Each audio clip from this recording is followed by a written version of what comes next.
test run. Bite down. Forwards and backwards. As far as you can go backwards. Close. So when she's biting down, that'll be adequate vertical dimension. This discluding element might get behind these incisors, so I'll add a little bit of acrylic to the front end of that before I even start to make sure I have, when she retrudes, it won't get back behind these incisors.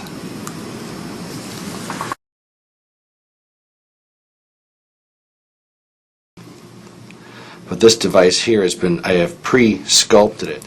You'll see that the back end of the discluding element, I've reduced it already. I've removed this ledge back here. And I've reduced the labial portion of it. I'm about to place some thermoplastic bead material into this device. They'll coalesce into a putty. And we can pinch off a portion of the material and use it as our liner. You'll bite on this like you had previously. Not yet.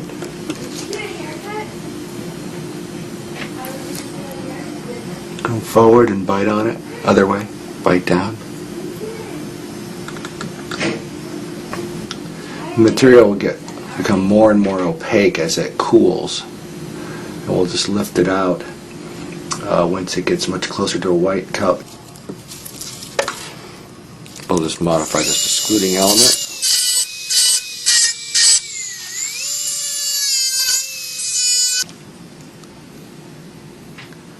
Bite down.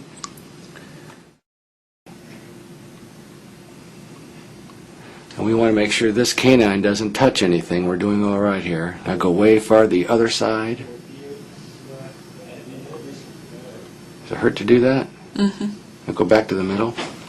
Move your jaw forwards and bite down. Does it hurt to do that there?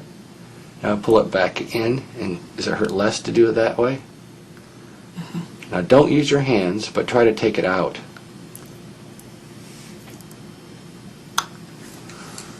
We're going to reduce the height of the discluding element in the distal portion so that when she protrudes, we'll close the vertical dimension.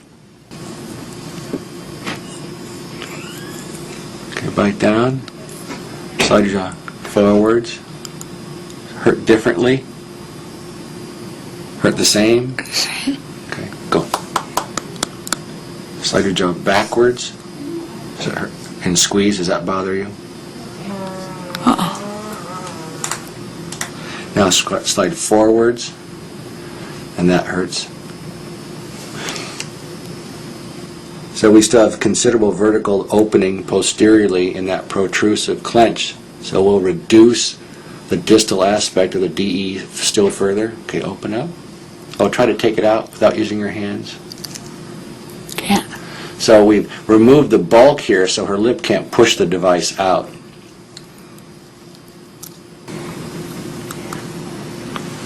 Bite down. Slide forward. Does it hurt differently yet? You can see how tooth number 8 hits tooth number 9 doesn't. That'll cause a little imbalance, so we'll go and reduce the right side of the posterior end of that discluding element to make 8 and 9 hit simultaneously. Open. Bite down. Go side to side. Other way. Now forwards and backwards. Now squeeze right there. Is that okay? Mm-hmm. Go as far forward as you can.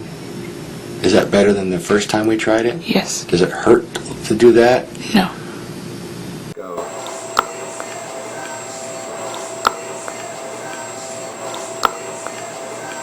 Again.